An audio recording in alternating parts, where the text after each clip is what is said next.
تو قیلولہ کر رہے ہیں اور گہری مطلب نیند سو رہے ہیں آرام سے، کوئی نرم و نازک گدا نہیں ہے، کوئی سیکورٹی فورسز نہیں ہے، کوئی جو ہے نا وہ لاؤ لشکر نہیں ہے، کوئی 20 25 گاڑیاں نہیں ہے، کوئی بھاری بھرکم پروٹوکول نہیں ہے کہ حکمران سو رہا، نہیں، کچھ بھی نہیں، نہ نوکر نہ چاکر نہ غلام نہ سرونٹ، کچھ بھی نہیں، درخت کے سائے کے نیچے گہری نیند سو رہے ہیں۔ یہودیوں کے کمنٹ آپ سن لیں، یہودی کہنے لگے کہ ہاں یہ بادشاہ انصاف کرنے والا ہے، تبھی تو بھری دھوپ میں درخت کے سائے کے نیچے بھی گہری نیند آرام سے ریلیکسیشن کے ساتھ سو رہے ہیں، کوئی گھبراہٹ نہیں۔ ناظرین، جب حکمران انصاف کرتے ہیں نا اور اپنی رعایا کے اندر جب برابری کا رویہ اور بیہیویئر جب ان کا ہوتا ہے تو پھر نیند بھی مزے کی آتی ہے اور زندگی بھی سکون کے ساتھ گزرتی ہے۔ ایک اصول کی بات ہے، دنیا مکافات عملے، جو کرو گے وہی بھرو گے، جو بوگے وہی پاؤ گے۔ اکاؤنٹیبلٹی کا تو پروسیس ہے، حساب کتاب کا تو پروسیس ہے۔ تو بات ہماری یہاں چل رہی تھی کہ مصر کے لوگ آئے اور قحط سالی ہو گئی اور دریائے نیل خشک ہونے لگا۔ دریائے نیل آج بھی معجزن ہے، چل رہا ہے۔ حضرت عمر کی ایک کرامت کے بعد کہتے ہیں کہ آج تک وہ خشک نہیں ہوا، زندہ کرامت آج تک چلی آ رہی ہے۔ تو 2 کرامتیں حضرت عمر کی زندہ۔ ایک جب مدینہ المنورہ میں زلزلہ آیا تھا حضرت عمر کے زمانے میں، تو آپ نے اپنا درہ زمین پہ مارا اور مارنے کے بعد فرمایا کہ اے زمین رک جا، کیا عمر نے تیرے اوپر انصاف نہیں کیا؟ علماء فرماتے ہیں وہ زمانہ اور آج کا زمانہ، مدینہ طیبہ میں الحمدللہ آج تک کوئی زلزلہ نہیں آیا۔ یہ حضرت عمر کی زندہ کرامت۔ اور دوسری زندہ کرامت کیا ہے؟ دریائے نیل آج بھی مصر کے اندر چل رہا ہے، رواں ہے، خشک سالی نہیں ہے، رکتا نہیں ہے، پانی کی کوانٹٹی ویسی کی ویسی ہے۔ کرامت کیا ہے؟ وہ کرامت آپ سنیے گا۔ لوگوں نے کہا کہ گورنر صاحب حضرت عمر بن عاص سے، دریائے نیل خشک ہو رہا ہے، اور مطلب زمانے جاہلیت کی رسموں میں سے ہم لوگ ایک رسم یہ ادا کیا کرتے تھے کہ ایک خوبصورت سی لڑکی ہم سلیکٹ کرتے اور اس کے بعد اس کو تیار کر کے اور آراستہ کر کے ہے نا ہم دریائے نیل کے اندر پھینک دیا کرتے۔ ظاہر ہے ڈیفینیٹلی وہ لڑکی مرے گی۔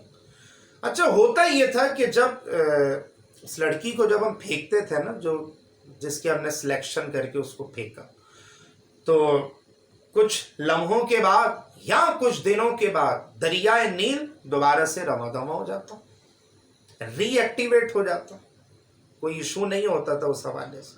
تو ہر سال ہم لوگ یہ رسم ادا کرتے تھے، لیکن الحمدللہ اب ہم مسلمان ہو چکے ہیں، اور مسلمان ہونے کے بعد ہم نہیں چاہتے کہ زمانے جاہلیت کی کوئی رسم ہم ادا کریں۔ تو اسلام کا کیا اوپینین ہے اس حوالے سے؟ حضرت عمر بن عاص رضی اللہ تعالیٰ عنہ نے کہا کہ رک جاؤ تھوڑا سا، آپ نے توقف کیا اور پھر ایک خط حضرت عمر بن خطاب رضی اللہ تعالیٰ عنہ کے نام لکھا۔ مدینہ منورہ وہ خط بھیجا گیا اور ساری کی ساری ڈیٹیل اس لیٹر کے اندر ایکسپلین کر دی گئی کہ یا امیر المؤمنین، اب آپ بتائیں میں کروں تو کیا کروں؟ قحط سالی شروع ہونے والی ہے، دریائے نیل خشک ہو رہا ہے، تو کیا ایک خوبصورت لڑکی کو ہم دریا میں غرق کر دیں؟ اکارڈنگ ٹو اسلام اس کا کیا حکم ہے؟ حضرت عمر نے 2 خط لکھے گا۔ ناظرین، اب جو میں آپ کو بتانے لگا نا، جو کرامت جو ہے نا دریائے نیل، جو میرا آج کا جو ٹاپک ہے، پورا لیکچر میرا آخر تک سنیے گا، انشاءاللہ ایمان تازہ۔ صحابہ کرام کے واقعات سن کر الحمدللہ مسلمانوں کے ایمان تازہ ہوتے، الحمدللہ ڈیفینیٹلی ایمان تازہ ہوتا۔ 2 خط آپ نے لکھے، ایک خط لکھا مصر کے گورنر کے نام اور دوسرا خط لکھا دریائے نیل کے نام۔ جی ہاں، اس کا مطلب ہے کہ اللہ تعالیٰ کی ساری مخلوق جانتی ہے کہ اللہ کے ولی کون ہیں، ولیوں کے سردار کون ہیں، سب جانتی ہے۔ ٹھیک ہے، ہم آج کسی دریا میں اپنا خط ڈال دیں وہ ویسے کا ویسے ہی پڑا رہے گا، کوئی پانی وانی نہیں آئے گا۔ لیکن حضرت عمر تو ولیوں کے بھی سردار ہے نا، ولیوں سے بھی بلند مقام اور مرتبہ ان کا تھا۔ مصر کے گورنر کے نام خط لکھا کہ خبردار، اسلام میں ایسی زمانے جاہلیت کی رسم آپ جو ہے نا وہ ری ایکٹیویٹ نہیں کر سکتے، اور آپ کسی بھی لڑکی کو نہیں پھینک سکتے، ورنہ یہ ناحق قتل کے زمرے میں آ جائے گا۔ اگر اس طرح کا جرم اور کرپشن کیا گیا تو خبردار، روک دیا گیا۔ خط نمبر 1 کے اندر جو مصر کے گورنر کے نام لکھا، اور دوسرا خط ناظرین جو لکھا نا وہ دریائے نیل کے نام لکھا۔ دریائے نیل میں پانی خشک ہوئے، دریائے نیل کے لیٹر کے اندر مضمون کیا تحریر تھا؟ حضرت عمر لکھ رہے ہیں، دریائے نیل کے نام لکھ رہے ہیں کہ اے دریائے نیل، اگر تو اپنی مرضی سے بہتا ہے نا تو ہمیں تیرے پانی کی کوئی ضرورت نہیں، اور اگر تو اللہ کی مرضی سے بہتا، ہمارے رب کائنات کے حکم سے اگر بہتا، تو اللہ تبارک و تعالیٰ کے حکم سے بہنے لگ جا جیسا کہ تو پہلے بہا کرتا۔ وہ دونوں خط ریسیو کیے گئے، پہلا خط پڑھا، بات سمجھ میں آ گئی، نہیں خبردار، زمانے جاہلیت کی کوئی سی بھی رسم ہمیں ری ایکٹیویٹ نہیں کرنی، ادا نہیں کرنی، ٹھیک ہے۔ اور دوسرا خط پڑھ کے وہ دریائے نیل کے اندر جب ڈالا گیا، ناظرین کتابوں میں لکھا ہے کہ جب وہ خط دریائے نیل کے اندر ڈالا گیا نا تو دریائے نیل پہلے سے بھی زیادہ موزن ہو گیا، رواں دواں ہو گیا، اور لوگ وہاں جاتے ہیں، مصر میں جاتے ہیں، دریائے نیل کو دیکھتے ہیں، الحمدللہ آج تک اس کا پانی موزن ہے، رواں دواں ہے، کنٹینیو ہے۔ کہتے ہیں دوبارہ قحط سالی دریائے نیل میں آ ہی نہیں، آج تک نہیں آئی، اور انشاءاللہ قیامت تک نہیں آئے گی۔ اسے کہتے ہیں حضرت عمر بن خطاب رضی اللہ تعالیٰ عنہ کی دوسری زندہ کرامت۔ تو ناظرین یہ لیسن تو آپ نے سن لیا، لیکن کبھی آپ نے سوچا ہے کہ اسلام نے تو سب کے رائٹس دے دیے نا، اسلام نے مردوں کے حقوق بھی دے دیے، عورتوں کے بھی دے دیے، ماں باپ کے بھی دے دیے، اولاد کے بھی دے دیے۔ اسلام آنے کے بعد بجائے یہ کہ ہم اپنے حقوق ادا کریں، ہمیں حقوق سے نہیں، شاید بہت سارے لوگ جو اسلام کو جو ہے نا وہ ایز اے ریلیجن ایکسیپٹ ہی نہیں کرتے، ہمارا لبرل اور سیکولر طبقہ، ان کو حقوق نہیں چاہیے، ان کو اسلام سے آزادی چاہیے۔ یہاں تک کہ ہم نے کہتے ہوئے سنا کہ یار خواتین کو تو کوئی حقوق ہی نہیں دیے۔ اللہ اکبر، کتنے خطرناک الفاظ ہیں۔ اسلام نے تو کوئی عورت کا مقام ہی نہیں دیا۔ جنت کس کے قدموں میں رکھی؟ ماں کے قدموں میں۔ زمانے جاہلیت میں وراثت کا حق عورتوں کو نہیں دیا جاتا، اسلام نے دینا شروع کر دیا۔ زمانے جاہلیت میں جو ہے نا بچیوں کو زندہ دفن کر دیا جاتا تھا، اسلام نے روک دیا، کہا کہ بچیوں کو پال پوس کے جوان کر کے اچھی طرح رخصت کرو گے۔ حضور صلی اللہ علیہ وسلم فرماتے کہ ان بچیوں کا باپ جنت میں میرے اتنا قریب ہوگا جیسا کہ میرے یہ ہاتھ کی دونگلیاں۔ کیا یہ رائٹس نہیں ہے؟ کیا یہ وومن رائٹس نہیں ہے؟ کیا یہ ہیومینٹی نہیں ہے؟ کیا یہ ہیومن رائٹس نہیں ہے؟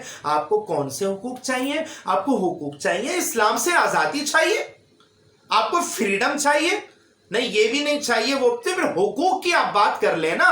جب آپ حقوق کی بات کر رہے ہیں تو الحمدللہ زمانے جاہلیت کی تمام رسموں کو اسلام نے ختم کیا، جو عورتوں کے اوپر جبرن نافذ تھے اور جبرن ان سے کام کروایا جاتا تھا، اور خواتین کو جو ہے نا وہ سارے کے سارے حقوق دے دیے گئے، بہترین رشتہ دیا گیا، بہترین جو ہے نا وہ حقوق دیے گئے۔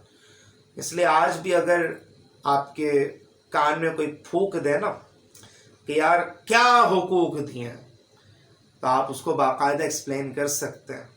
یہ حق دیا، وہ حق دیا، بہن کا حق دیا، بیٹی کا حق دیا، اور ماں ہونے کی حیثیت کا حق دیا، وراثت کا حق نہیں دیا جاتا تھا وہ دیا، بچیوں کو زندہ دفن نہیں کیا۔ اب تو بچیاں جو ہے نا وہ ماں باپ کی آنکھوں کا تارا ہے۔ گھر میں رونق کس کی وجہ سے ہوتی ہے؟ بیٹوں کی وجہ سے نہیں، ہمیشہ بیٹیوں کی وجہ سے گھروں میں رونق ہوتی ہے۔ جب کوئی باپ تھکا ہوا جاتا ہے نا، آخر میں اس پہ تبصرہ کر رہا ہوں کیونکہ زمانہ جاہلیت میں تو یہ سب نہیں ہوتا تھا نا، اور آپ تو ہیومینٹی کی بات کر رہی ہیں اور آپ ہیومن رائٹس کی آپ بات کر رہی ہیں۔ تو زمانے جاہلیت حضور صلی اللہ علیہ وسلم نے خواتین کو کتنے اعلیٰ منصب پر بٹھا دیا کہ بچیوں کی محبت ماں باپ کے دلوں میں پیدا کرتا ہے۔ کہتی ہیں جب بچیاں رخصت ہو جاتی ہیں نا تو ایسا لگتا ہے کہ گھروں کی خوشیاں بھی رخصت ہو، آتی ہیں دسترخوان بچھائیں گی، پانی بھی رکھیں گی، چائے وغیرہ بھی پئیں گی۔ عموماً بیٹے نہیں کرتے، میں ایک جنرلی بات کر رہا ہوں، اچھے برے ہر جگہ ہوتا، لیکن ناظرین حقوق تو ملے ہیں نا خواتین کو، بچیوں کو بھی حقوق ملے۔ اس لیے کوشش یہ کیا کریں کہ میرا مطلب ایک فری ایڈوائز ہے کہ ان لوگوں میں نہ اٹھے بیٹھیں اور ایسے انوائرمنٹ سے اوائڈ کریں اور ایسی گیدرنگ سے بھی بچیں کہ جو آپ کو اسلام کے خلاف متنفر کرتے۔ ناظرین جب آپ اسلام سے متنفر ہو جائیں گے نا تو پھر یہی بولیں گے کون سا اسلام، کون سا دین، بس ہماری مرضی، ہم جو چاہیں کریں۔ اگر کل قیامت میں اللہ تبارک و تعالی ہمیں جہنم رسید کر دے ہمارے ان عقائد کی وجہ سے اور ان نظریات کی وجہ سے، تو پھر ہم کس کے پاس جائیں؟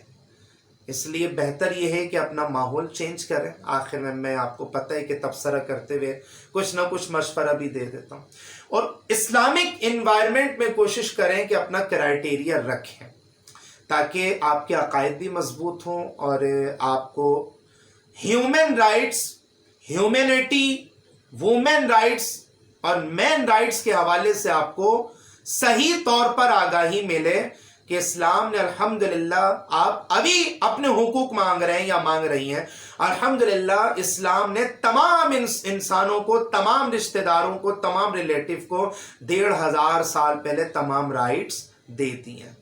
تو اگر میری یہ گفتگو حضرت عمر کی کرامات، حضرت عمر کا ذکر اور حضرت عمر کا ذکر کرنے کی وجہ سے میرا اور آپ تمام ناظرین کا ایمان اگر تازہ ہو رہا ہے، اور ڈیفینیٹلی ہوتا بھی ہے، صحابہ کرام الحمدللہ ہماری شان ہے، ہمارے سر کے تاج ہیں، ہمارا سب کچھ ہے، اور انہی کی وجہ سے جو ہے نا وہ دین آگے چلا۔